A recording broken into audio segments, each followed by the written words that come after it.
Each week, me and my friend Roxy are drawn inexplicably and supernaturally to this basement, wherein lurks every scary thing that has ever been, including razor-sharp bats, an unhygienic clown, some sort of slime guy, and 2 bride ghosts fighting with each other over a specific venue in April. I'm Mikey McCollor. And I'm Roxy Polk. Roxy, let's start out, as we always do, with the scariest things that happened to us outside the scary basement. What happened to you this week that spooked you to your very bones? Wow, well, it's a very serious and heavy thing that happened to me and every woman in America this week, which was an anti-abortion law ruling that makes me just want to...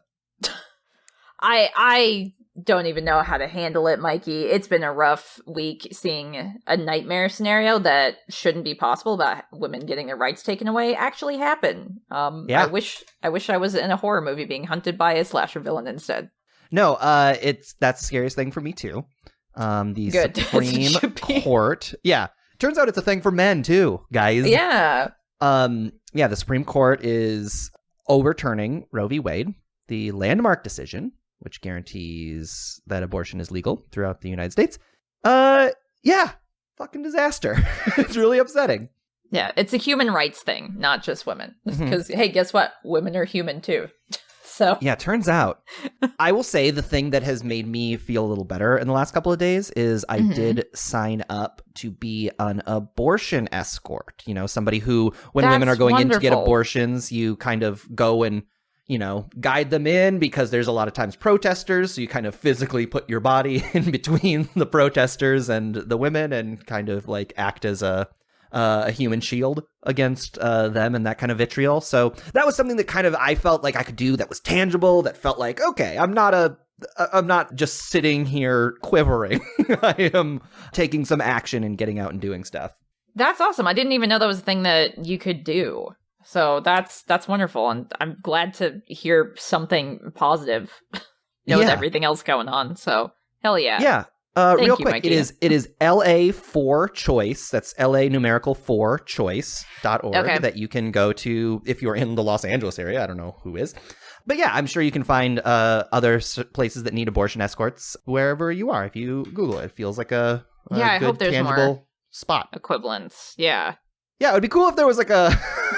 It's one of those things that just like weighs on you that you're just like, God, I can't not talk about it, but I don't want to talk about it. It's so frustrating. Yeah, there's so much that goes into it and like the structure of how something this heinous came about where you're literally stripping people of their rights. There's been a lot of anti-LGBTQ and like trans hate going on, and it's just kind of like they start with that and they work your way down until like everybody's rights are stripped and it's just only the people in charge get to make the decisions. Right. There was a percentage I saw too that is like less than 30% of any state thinks this thing was a good idea. So it's like, how did this even even if you poll the entire country, the shitty people don't account for enough of it for them to ever even make this a thing, and yet they made it a thing. And yet here it is a thing. Well, thankfully, we can transition away from this topic with the Demon Bot stomping over. I've never been so happy to see Demon Bot. Thank you, please. He's the one who has to transition us. Yeah, I want to almost like give him a hug at this point. Hey, Demon Bot, what's up? I've never thought I'd be so relieved to see you. Of course you would leave it to me to segue from the attacks on reproductive rights to a film about systemic racism and gentrification. But this week you were assigned the 1992 film Candyman, directed by Bernard Rose and starring Virginia Madsen, Tony Todd, and Cassie Lemons. Did you watch the film or your soul's forfeit? Roxy, I did watch Candyman. Did you watch Candyman? Yes, I sure as hell watched Candyman. Then you may keep your souls, for now. Roxy, we both watched the movie Candyman. Candyman. Directed by Bernard Rose, but executive produced by Clive Barker. Yes. I'm finding out very slowly, Clive Barker is my favorite horror man. Is he? He's just my guy. Okay. He's just my guy. Just vibes with you. Everything he touches horror-wise, I am scared by and enthralled by.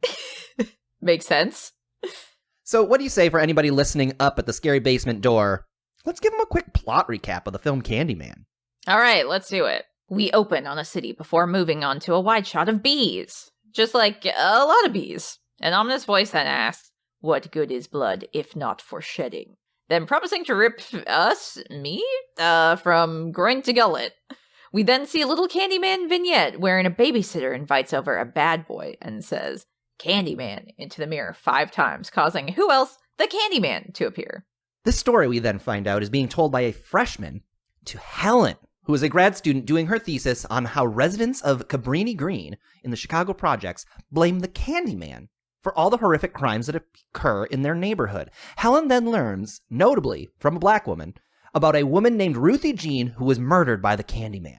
Later that night, Helen and her co-writer of the thesis, Bernadette, say the name Candyman 5 times into the mirror. The next day, Helen and Bernadette go to the building where Ruthie Jean was murdered. In her apartment, Helen sneaks through the mirror to the derelict apartment on the other side. There, she finds a huge mural of a black man and a pile of candy, and when she unwraps the candy, they have razor blades pushed inside it. And it's just overall an incredibly unsettling, creepy place. Not a great vibe. Helen and Bernadette then meet Anne-Marie, who also lives in this building. She's got a baby boy named Anthony and a Rottweiler. Helen then has dinner with her shitty husband Trevor and some old podge who tells her yet another Candyman origin story. That the Candyman was the son of a slave who had his hand chopped off by white people and also got covered in bees. A lot of mythology going around in this here Candyman. Helen goes back to the apartment and meets Jake, a little boy who tells her, believe it or not, a third Candyman myth. That he cut off a little boy's penis in a bathroom. In this bathroom, Helen meets the Candyman. I'm doing quotation marks, you'll have to trust me on it. A normal-ass dude who holds a hook. He hits her in the eye with the hook, but not the pointy end, and leaves her for dead. Helen gets this quote-unquote Candyman arrested, and then goes back to the university. There she meets the real Candyman, who makes her pass out. Helen then wakes up in Anne-Marie's apartment, covered in blood, with a Rottweiler head on the ground and the baby missing. The cops arrive and arrest Helen. This is when things just overall go super, super downhill for Helen. The police think the baby could be alive, but Helen doesn't know where it is, because if she had anything to do with it, she blacked out. Her memory's not there for it. She calls her husband at 3 a.m. in the morning when the cops finally allow her to, and he's mysteriously not home. The Candyman shows up at her apartment and murders Bernadette, again, pinning it on Helen. She gets committed. Just a rough day at the office all around for poor Helen over here. At the mental institution, Candyman tells Helen he can make her into myth, rumor, and that he will exchange the baby's life for her own. Helen is then sedated for an entire month before summoning the Candyman in front of her court-appointed therapist to prove that she's innocent. The Candyman then pops in, slices up her dollar store George Costanza-ass therapist, and then the Candyman Batmans out the window. Sorry, I was just remembering it. It's a very fun scene. Everybody needs to watch it. Truly insane scene. No other scene is as silly and Looney Tunesy as that scene. You could even the rest see of the movie is very serious. Yeah, you could even see his harness, but it's you don't care. It's fun. Anyway, due to Candyman's intervention, Helen escapes the institution, goes home to find that her husband has taken up with a grad student, one of his own students. Ultimate scumbag. And finally says, fuck it all. She goes back to the original building to find the baby, because that's something she can do. There, Helen finds the baby in a massive, as of yet unlit bonfire. She sneaks inside, and wielding one of his hooks as a weapon, is mistaken for the Candyman by Jake, the little boy from the beginning, and also everyone else in the building who's been itching to light a bonfire. Once the torches are lit, Helen learns the Candyman has tricked her. She will burn up along with the baby and become a new, fucked up urban legend. But just when Helen is about to give up, she sees Anne-Marie, the mother of the baby, and decides she needs to save this baby no matter what. She stabs Candyman with a lit splinter? A 2x4? Sure, yeah. And crawls through the fire with the baby, protecting it with her very body. She gets all burned, fucked up, but makes it out and is able to deliver the baby back to his mother. Everyone is like, whoa, that white lady gave her life for a black baby, and then she finally truly becomes an urban myth. And then Trevor, all sad about Helen, says the name Helen 5 times in the mirror. She appears, she's still all burned up, and she murders the shit out of him. We end on this giant painting of Helen looking like a saint back in that creepy Candyman apartment. And goddamn, yeah, Helen did it. She became the myth. She's a myth. The legend. just like Candyman promised. Dude, what a movie, huh? Yeah. Candyman. Hey, Mikey. Yeah. Be my victim. Okay. I love that line. It's so good. What I think is kind of interesting about that line specifically is this notion that, like, the movie gets to a point where pretty clearly it's like, yeah, she should be his victim. Like, it would be way better off to just get murdered by Candyman than to have to go through, like, trial for murdering your best friend and stealing a baby. Yeah. That sucks. That's just, like, such a... This movie made me so upset in, like, this really great way. I was just like, this is a bad sitch.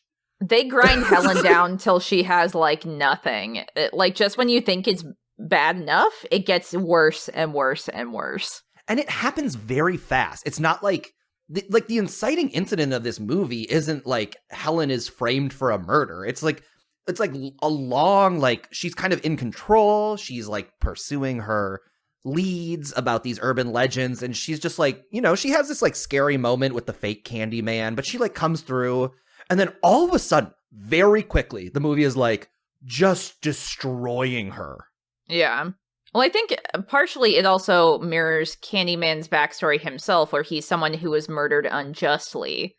So he's someone who didn't deserve the horrible things that happened to him either. So Helen also goes through these horrible things that didn't deserve to happen to her either. And we didn't talk about it too much in the summary, but one of the reasons why he chooses to, like, not kill Helen and have her, like, why he asks her, he wants her to willingly become his victim. He's not like, I'm going to force you to do this, because she's like the reincarnation of his lost love, or at least, like, looks like her. Oh, I missed that. Yeah, it's heavily implied. Like, on the mural showing Candyman's backstory, there's a woman in the painting who is his, like, lost love who he was killed over. Like, basically the setup is he was, what time period? I don't know what time period it was. Like, colonial times? I know, it was still, it was like when... right after slavery, because it was like Candyman's father was a freed slave who ended up becoming wealthy. Okay. Yeah, so Candyman himself was like an artist who did portraits for rich people. He was commissioned... Like at Valley Fair? Yeah, that's where rich people commission their big, gigantic mural portraits. He was doing commissions of rich people with, like, a giant head, but they were, like, all, like, tiny bodies, like, on a skateboard. Little caricatures, yep. They have, like, oversized noses, you know. Everyone has freckles for some reason. And just giant ears. Can you tell I have a beef with, like, Valley Fair cartoonist artists? Apparently... I don't know why. Mikey's nemesis. Here now, you heard it first. But so he falls in love with the subject of his painting, which is a rich white woman who, like, they were of similar ages, and she becomes pregnant, and then the father hates that and literally hires local hooligans to completely destroy him. They cut off his hand, put a hook there, they cover him in, like, honey, and then bees sting him to death, and then they burn his body and scatter the ashes over the site that will then become the apartment complex. So he didn't deserve any of the horrible things that happened to him whatsoever. And yeah, he still loves the woman that he loved in the past, or at least, like, that's what his urban legend myth has to have him do. So that's why he is looking for Helen, and yeah, chooses to try and make her complete his myth, his urban legend, by her and the baby dying with him in the fire to become, like, the ultimate urban legend family, I guess. They're real The Simpsons of urban legend. Yeah. That changes some things for me, because I was kind of getting the vibe, and I could be wrong, that the Candyman story and the story of the slave and the story of whoever sliced off the little boy's penis and whoever crawled through the window or crawled through the mirror when the name was said 5 times, that all of those were equally untrue, but all equally true. Kind of this idea that, like, there was maybe no Candyman, that there was no destroyed slave or penis slicer, but all of these things are just kind of exaggerations of real things that, like, became an oral tradition, right? This kind of, like, folklore that people would, like, pass on and became exaggerated. And I don't know, this movie almost to me feels like a gritty reboot of Friday the 13th. And by Friday the 13th, I mean A Nightmare on Elm Street. Because so much of the Freddy Krueger myth is that, like, he needs kids to believe in him and be scared of him. I mean, I guess a lot of the later ones get into this idea that, like, if kids start to forget him, then he loses his power. Like, the way Candyman does that, it makes it feel like by people being afraid of these urban legends, it gives this vague creature his power. And yeah, so I think that can also be said about, like, the mural is people interpreting that myth that they've heard and then drawing that. And then because Helen happens to be, like, pretty white woman with big eyes, she looks just like the illustration or close enough that the legend entity, whatever, like, latches onto her in that way. I think also she becomes a target because she's, like, trying to discredit the urban legend and be like, yeah, they're just, like, modern folktales, they're not real. She's trying to, like, actually figure out the facts about it and, like, get people's accounts to document and then also be like, yeah, this is just, like, people's different interpretations. She's trying to find more straightforward ways of explaining things, so he sees that as a threat. That's a great point. To his existence. She is attacking him. Yeah. Her thesis. Yeah, honestly. So converting her, someone like that who doesn't believe in him as well, could have more power. So there's also, like, that angle, maybe. Because I would argue, and I think this kind of is getting us into, like, the big idea of the movie, the deep human fear that this movie is poking at. This question of, like, have you heard a lot of these stories? Have you heard about the razor blades in the candy, or Bloody Mary, I think is what saying the name 5 times in the mirror co-opted. Roxy, did you hear these growing up? Honestly, I didn't as much, which for a kid who liked horror movies, you'd think maybe that would be strange. I didn't hear as much of it. Yeah. Maybe it's just because Alaska doesn't have as many urban legend kind of things like that. At least my high school didn't. Too isolated. There's there's an entire forest between you and your neighbors, so you wouldn't be able to see your neighbors to hear these stories. Yeah, and we live in igloos too, so, like, you know, we don't get a lot of reception for TV or internet and what have you. I would say I have heard every single one of these. Really? Okay. Yeah. I would, like, see movies or something and hear them in that way to be like, oh yeah, urban legend, blah, blah, blah. But, like, I wouldn't actually hear it, like, from somebody telling me about it, I guess. I remember my grandfather telling me as a very little boy, he was like, you can't go to the bathroom by yourself because some little boy in a movie theater, like, I remember him telling me this so specifically. It was like in a movie theater, it was in St. Paul. Okay. A little boy went in and somebody came in and they cut his penis off. Wait, what? The exact same Yeah, because that's it, right? It's like an urban legend. It's one of those, and thinking about that, like, that in a very tangible way was the Candyman attacking my grandfather, right? In the sense that, like, my grandfather was fearful about something, and so his behavior was modified in a way that, like, he would never let me as a little kid go to the bathroom by myself if we were, like, out in public. So I don't know. I think about that. I think about, like, I've definitely heard the razor blades in candy myth.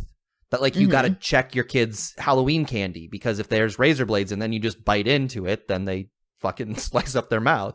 Yeah.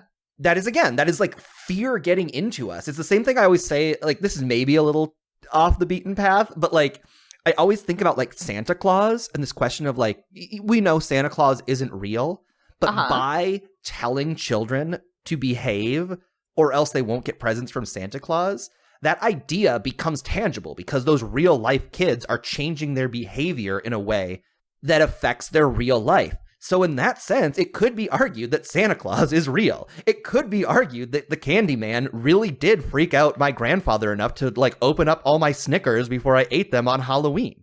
Yeah. I think that's also just talking about how modern folktales, they influence our lives. That's the stories we tell each other, you know? Even since before the internet made things easier to do stuff like that, to share, like, a creepypasta and smile dog JPEG or whatever. But I would argue that's why, like, that to me speaks to why I don't know how tangible any of the events of, like, the Candyman's backstory are in this movie. Because just thinking about, like, what are the core elements, it's like the backstory certainly seems like, if we're just taking him as an actual, like, man who lived and went through this horrifying hand cutting off, bee cutting off thing. It's like that the monster that we see in this movie stalking poor Helen does seem to reflect that. But there's also the fact that his name is Candyman, which comes from the urban legend of putting razor blades in candy. Yeah, and I think that's what we're talking about when it's like he's more of like a creature that is just the embodiment of an urban legend. Yeah. So he just happens to wear the skin of this particular legend right now because of that being the more prevalent one, and that being the one that like Helen has heard, so that's the one that her perspective would have him be. Yeah. I guess. Roxy, here's an important question. Okay. Have you seen the movie Urban Legends? Yes, I have. How does that movie exist when this movie exists? Like, I would have called this movie Urban Legends. Yeah, it definitely could have been. Not quite as catchy as something like the Candyman, but in its very early 2000s way, it's trying to be some sort of urban legend meta horror movie. It's like, what could that movie possibly do that this movie doesn't do beautifully? I mean, I think doesn't it start with like the person in the bathtub full of ice with a kidney missing? And that one urban legend. I guess that is another urban legend that I forgot about. And different hook with a hand man, I think. That I have definitely heard. Hook for a hand. One thing we haven't talked about, there is a huge racial element to this movie. Yes. Yeah, and classist, which go hand in hand many times. And they certainly do in this movie. Looking back on it, the way that this movie does its credits, it is just like a high camera floating over the city of Chicago. And you're seeing it. It's like at such an angle that it looks like the streets and roads are literally like sectioning it off. Yeah, I can see that. And it does very much feel to me like this movie is about like the lines that we are drawing in society. That there is like a sectioned off. There is an area where horrific crime happens, and they have dealt with this crime by creating this myth of the Candyman. And then there's kind of the Virginia Madsen, Helen and her shitty husband world that is sliced off and separate.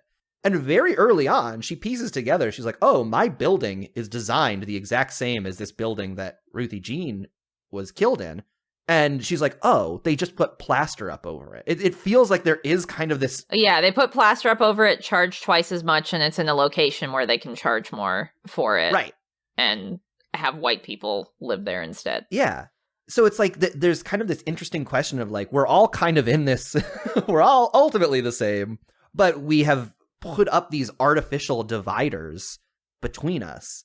Yeah. That I think is very interesting, that like a lot of the early on when Helen is talking to the cleaning ladies who tell her about Ruthie Jean, they're like afraid to tell her about it. They're like, you didn't hear that from me, because there is like this distrust between these two people. Well, I think especially because she's pointing her in the direction of the Cabrini Green apartment, or not apartments, because it's like many different apartments. Yeah, that specific building that she goes to. Yeah, and like I didn't quite realize until like doing a little more digging on this movie, because I really don't know too much about Chicago, and this was like, you know, it's been torn down in like maybe 2011 or something. Well, it's a fictional town. No, it's real. No, Chicago is fictional. Chicago is fictional, of course. Yeah. But yeah, like the gang violence there was incredibly awful. In fact, notoriously, the film crew had to pay off gang members so they could film here for the exteriors. Oh, really? And the people you see when they first drive up and park, those dudes who are like looking sketchy out front, who kind of harangue them when they're going towards the elevator and say they're like police officers. Those are legit gang members. Whoa. They just were like, can you be in the movie, I guess, since we're paying you off anyway? And then, like, I think some of their equipment was stolen when they finished filming, and, like, they found a bullet in one of their generators or something. Jesus. So they actually, like, filmed on location for part of it. And then, of course, like, the interior shots, they built sets and everything for that. But, like, those exterior shots are real. It does start to get into, like, when you think about, like, these real horrors, the fact that, like, these people couldn't process them and started relating them to this myth of the Candyman. Yeah, it's so much better if like a mythical creature, a mythical dude, scary man is responsible for it instead of just your neighbor, you know? Right. Or you don't know. Like, yes, you don't exactly. know what is happening. Like the Candyman at the very least is order. You know, as long as I don't say his name into the mirror, I will at least not be affected by these chaotic things that are happening in my neighborhood that I can't grapple with. Yeah, because the majority of the people living there are just trying to live their lives, you know, like, and then the rest of the population of the city, I suppose, just chooses to lump everyone in there and be like, well, too bad for them. They're just there. And they become kind of forgotten. And again, it's not until this white woman is involved where she gets like beat up in the bathroom by the fake Candyman guy that like they do anything. And like the cop even says like, yeah, everybody there was too afraid to talk about it. So thanks, I guess. So like that's very funny because she does something really good and has a relationship with this cop and this little boy initially where it's very positive that she's doing a good thing. And then next time they meet, it's when she's being accused of stealing a baby and beheaded a dog and smeared the blood everywhere. Yeah. It's very different.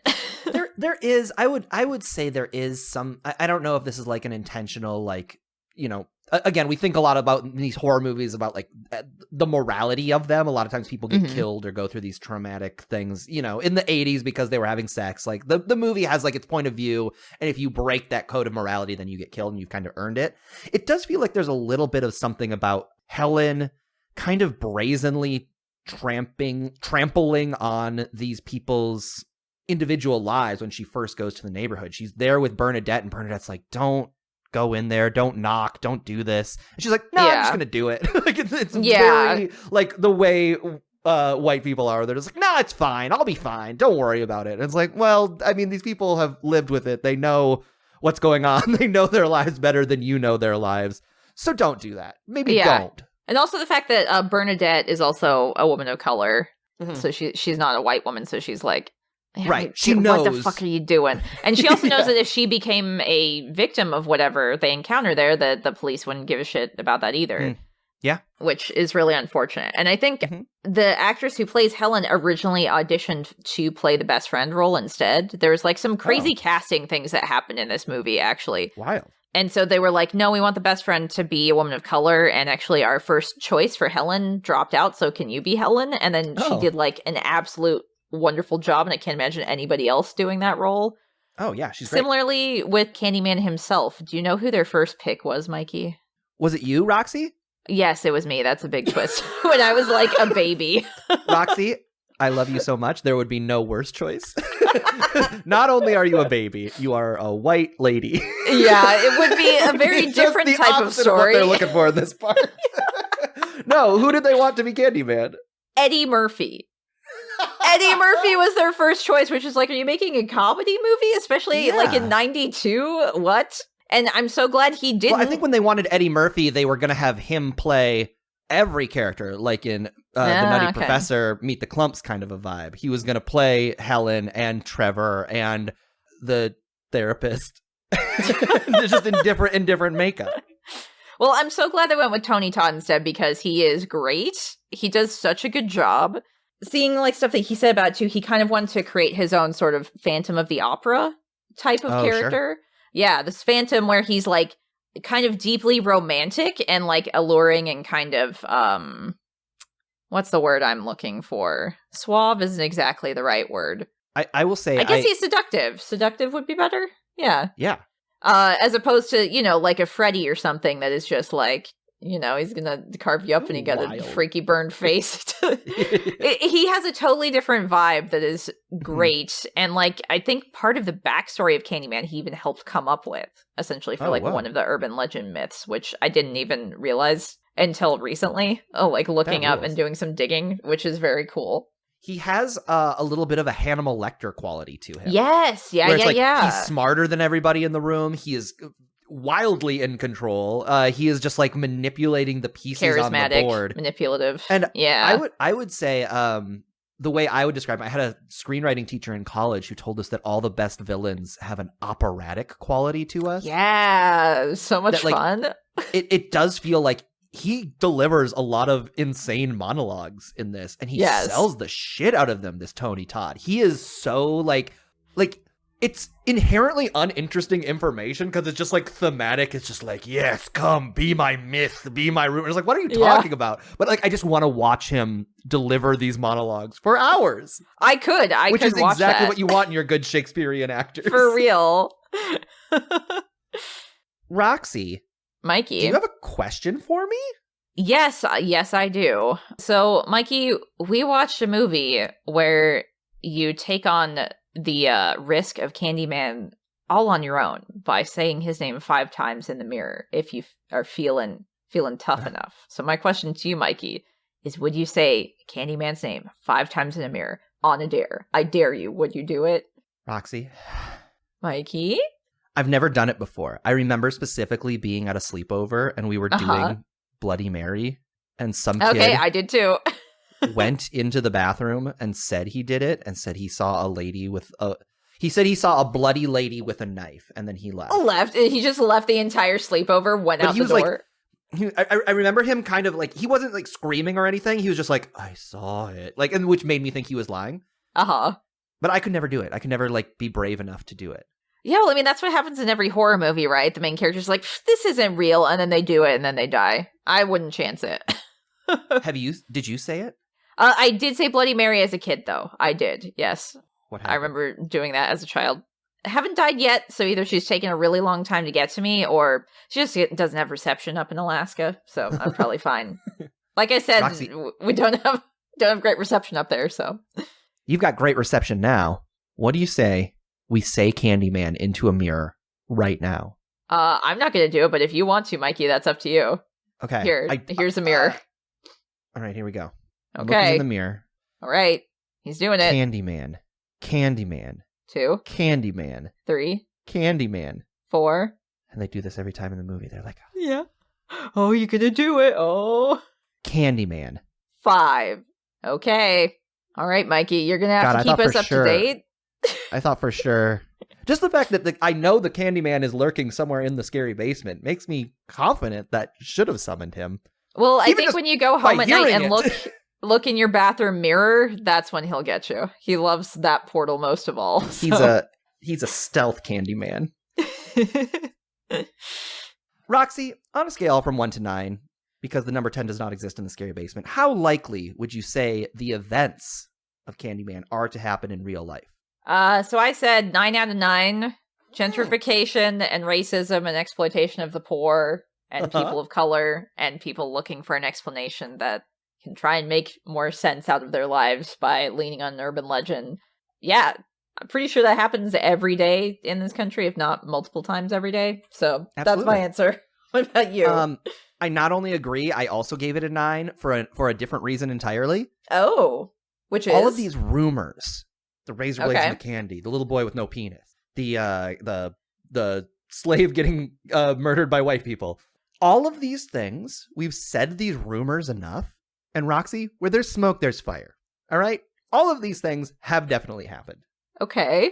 And that's scary. So that means it's going to happen in real life. Well, I don't like that. Yeah, it's not great. And everybody listening to the podcast will perpetuate it. It's just like Sadako's tape. Now everybody's got it. Roxy, that makes Candyman officially a documentary. Who knew? Last week, Roxy, we made a bet. We knew there were bumblebees involved in this movie somehow. Less bumblebees than I thought there were going to be. We only got one big bumblebee. I think they're also regular types of bees. They're not bumblebees. Just for anyone who might... Bumblebees are like fuzzier and don't have stingers. They don't have like stingers? honeybees. Yeah, bumblebees don't. That's too bad. Yeah.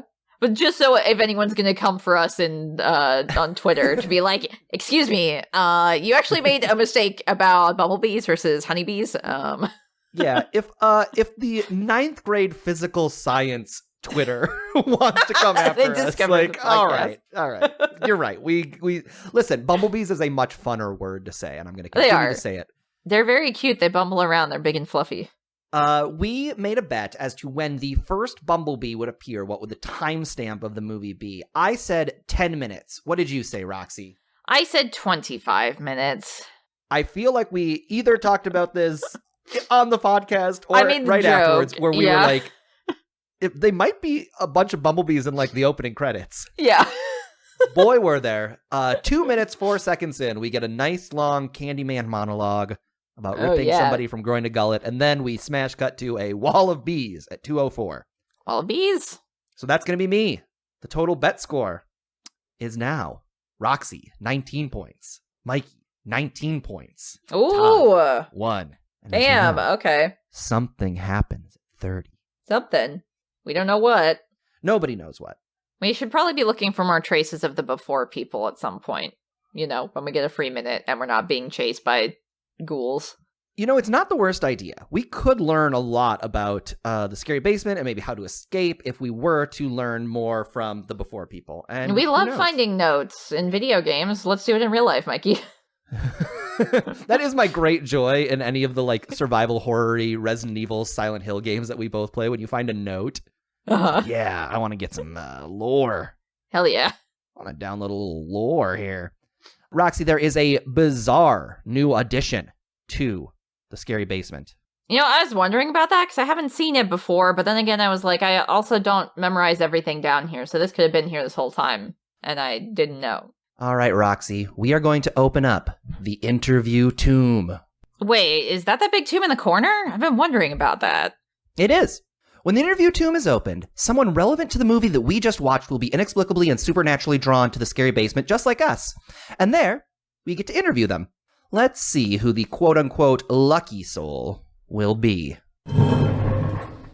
Oh, it's a guy? Hi there. Do you have any connection to the movie Candyman by chance? Candyman. Oh, wait. That's the movie where there's an urban legend about a kid getting his dick cut off, right?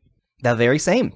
I get it. Yeah, I got my dick cut off when I was a kid, too. Oh my god, I'm so sorry to make you relive this and make you talk about this. I'm so sorry. Sorry. Why? Getting my dick cut off was actually the best thing that's ever happened to me. Explain. Well, just think about how much I don't have to deal with not having a dick. First of all, how much time do men spend thinking about sex? It's a lot of time. I get to take all that time and dump it into my hobbies, like painting miniatures. Plus, I don't ever have to pee-pee. What do you mean you don't ever have to pee-pee? Well, how would I, genius? I don't have a dick. Roxy, this whole not having a dick thing starting to sound not so bad. I haven't even told you about the special pants yet. Oh, I gotta hear about these special pants. They make these pants, right, with extra sharp zipper teeth. Way too sharp to risk giving to a man with a dick. But for guys like me, with no dick, those zipper teeth are interlocked. I never have to worry about my fly being down, even when I'm speaking to hundreds of people, like I did last week at my TEDx conference. My speech was about not having a dick, of course. Wow, you're booking speaking engagements? That's it, Roxy. I am cutting off my dick. Okay, Mikey, no, you are not going to cut off your dick. You're just easily convinced. I am not. Yes, you are. You're right. You should listen to your friend, pal. Do not cut off your dick. Thank you. Yes, I do not need some other dickless guy coming to take my job. Your job's based on not having a dick? Mm-hmm. I live off of America's Funniest Home Video Rewards. I take home $10,000 per submission since I can be kicked in the dick, or rather, where a dick would be if I had one, and pretty much not feel anything. Right, because you don't have a dick. Now you're getting it. Well, even though I don't think I'll be following in your footsteps, I do want you to know I think it's very cool the way you've been able to take not having a dick and turn it into such a great life for yourself. Hey, thank you. But I really owe it all to my mentor, a guy who had his, butt cut off. Okay, Mikey, you have to make me a promise that you're going to stop doing the first thing that a new person tells you they are doing and are excited about, okay? I can't make that promise because then I would be breaking that promise. Hey, I'm not a new person who had a bad idea who just came into your life. I don't know. I've known you not that long. 10 years, more than 10 years at this point, Mikey. How dare you? How long do I have to know you to have gained most your people trust? In year 11, they say most people in year 11 is when they reveal their true selves to you. Okay. Well, then next year, you're going to have to take my word for it. Until then, I'm going to have to just keep following you around until you know. Stop it. And smack, I don't know, a big murder knife out of your hand the next time a Freddy Krueger tells you should do it. That's, honestly, if you would do that, and whenever I'm, pulling into the Taco Bell drive-thru, if you're like, no. We need to make a pact if it's specifically Taco Bell, because you also need to do that for me, too. Okay, I need to stop going to Taco Bell. You know who I don't know, one way or the other, if they need to stop going to Taco Bell, because I'm not sure how food metabolizes in him. Good question. If it can. Just rots. is the demon It bot. burns, incinerates. He's just filled with fire, maybe. Yeah, I definitely seen him eating, but I don't know if he's like chewing it and swallowing it and metabolizing it, or if he's just like a garbage disposal. I assume it's something like that, but we'll never know unless he tells us. Fascinating. Here he comes, the demon bot. I would appreciate it if you would refrain for speculating about my bodily functions in front of me. I am a proper English butler after all, and it is unseemly. Anyway, you have successfully reviewed Candyman. Your souls are safe for another week. For next week, you must review the 1997 film Event Horizon, directed by Paul W. S. Anderson and starring Lawrence Fishburne, Sam Neill, and Kathleen Quinlan. If you do not, I shall suck up your souls like a black hole. Okay, Roxy, so for next week, we gotta watch Event Horizon. This movie, I watched this on a VHS tape at like a sleepover as a child and have not seen it since, and it made quite the impression on me, and I can't wait to rewatch it. It's gonna be insane. There's a lot of people getting killed in this movie, right? Yeah, and hell is involved, Mikey. You love that. You love movies that include hell and the devil. I do love hell. I think hell is the funniest place in the world. What do you say we make a bet for next week? Sure. Let's do it. Sure. Yeah, let's do I it. don't know why it was so funny to me that you were just like, sure. Hey, we gotta do it every week, right? So how about we go with a classic kill count for this one, Mikey? What do you say? Perfect. Classic kill count. Okay. I will say there will be 8 deaths in this movie. Since I know there's like 2 spaceships full of people involved, I can't remember how many, I'm going to swing wide and say 20. Okay. The bet's why locked in. The pact has been sealed. I mean, the bet is confirmed. Whoever is closest to the kill count for the film shall be declared the winner. The loser must read every post from the internet of someone who totally swears they have seen the really real Lost Director's cut that totally exists. Roxy, let's end the show this week, as we always do and always must, with what's making us happy. What's going on in your life that is a little more joyful than some of the scary Candyman-based things we've been talking about here? Well, my thing that's making me happy this week should come as no surprise if you've listened to any other episodes on this podcast, is related to Final Fantasy XIV. You love it. Oh my god, you love it so much. I love it so much. You.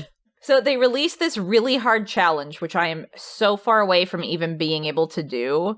And it was like, it felt like an esports or like sporting event. Like the way people were just like checking in. It took them several days to be able to beat it, like figure out the mechanics and do it correctly. And it involves my favorite expansion, my favorite story plot point that includes like my favorite character who, I won't say the name because of spoilers, but he dies.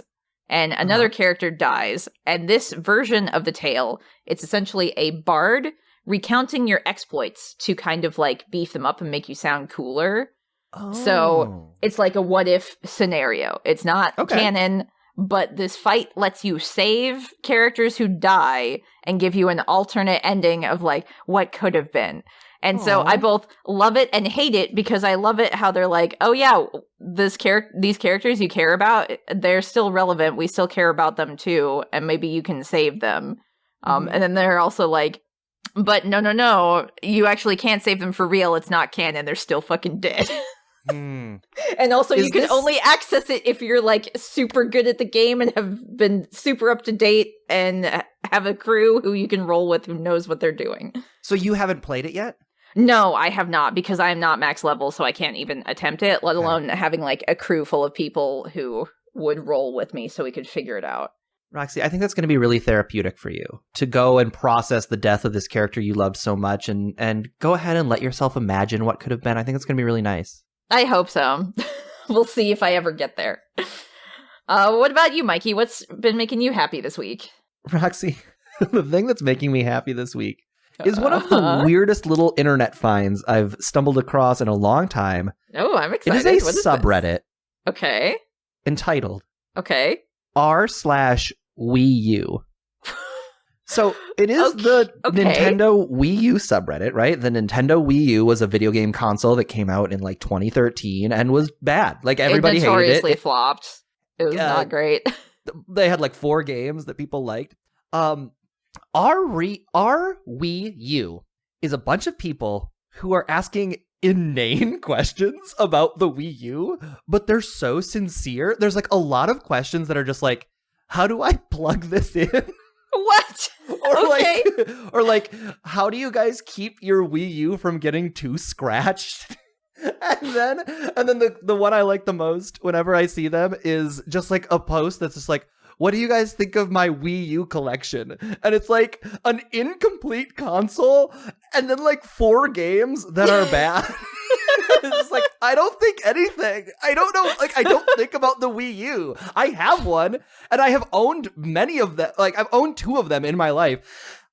It's not a thing that I've ever thought about. And people just have the most, they're like, hey, does anybody know like how to plug in your sensor bar? These have got to be jokes, right? These can't be real, especially with like the look at my game collection and then it's like an incomplete console. Like that can't be real. That sounds like a troll. It's like a lot of, hey guys, how do I save this game disc that's been scratched too hard? I'm just scrolling through it right now. Wait, why can't my Wii U use SDHC cards? What is the top rated post? Is there a way to do that? I don't use Reddit enough to know. But right now it is the Wii U Stormtrooper mod. For what game? It's just a white gamepad and a black Pro controller. Oh, let's look at the top all time. Yes, what's the top all time? I need to know. Pretty sure Katy Perry was using a Wii Remote lanyard on her microphone at the Super Bowl halftime show. Yep, I'm looking at the picture and it sure does look like she does. Oh my god, that's amazing. Okay, you need to send that to our lovely editor so he can put it in the show notes so everybody can see this Katy Perry photographic proof that she plays Wii U. Of all the consoles for her to pick, Mikey, she chose Wii U. Right, and I don't know how I feel about that. Also, like, who gives a shit? But they give so much of a shit. It's. I will sit on it for up to 10 minutes, which in internet time is hours and hours. Oh, I think there's also something very lovely about this, that like anything that exists is going to have its fan base who really cares about it. And especially when these people are like just earnestly asking these dumb questions, no offense, right, about how you plug in a thing. It's like, at least they care enough to figure it out, and they're still Roxy, on it in the year 2022. What is the most recent post, actually, if they've been making recent posts? It's constantly updated. Okay, yeah, it's which like, is insane like to me. in my feed. Like, I see all the new posts. Wow, okay. Well, there's something kind of beautiful about that. No human being. You're exactly right. There's something beautiful about it, and what's beautiful about it is that no human being ever gets to think again that they are unlovable. Because if people care this much about the Wii U, absolutely people care more about you. I should hope so. I should hope that for everybody. It's making me emotional. Really? Roxy, each week the demon bot hires a new monster to guard the scary basement door and keep us from escaping. And yet each week we still escape. This week I brought along a weapon. So far. Oh, okay. So far. Yeah, so far. We're still here. Grim take, Roxy. I mean, we try very hard, Mikey. You said you got a new weapon. I'm very excited to hear what this is going to be. Our lives are riding on it, remember? I brought along a Louisville Slugger. Okay, a baseball bat. Good old-fashioned baseball bat. That could be good, depending on who we're fighting. Okay. Well, let's go take a look. We'll just go open the basement door. All right. Dude, the demon bot hired Mr. Met, the baseball-headed mascot for the New Jersey Mets. Oh my god. Mikey, it's perfect. This is perfect. Although the baseball bat's a little small for how big his baseball ball head is, but I believe in you, Mikey. You can do it. Hey, Mr. Met! The bases are loaded! Home run! That's it. That's it. He's dead. I murdered him. Oh, wait, Mikey, I don't know if he was actually... To be clear, this is not fun. This is not like a silly, he's amazing. Like, I hit the head off of a man. Mikey, I don't think there was a monster this week. I think he just wandered in. I think you've done an actual murder. I am going to not be a part of this. I don't have blood on my hands. See you later. There's a very small vampire in the corner. I think that was the actual guardsman. I'm sorry, Mr. Met. There's no coming back from this.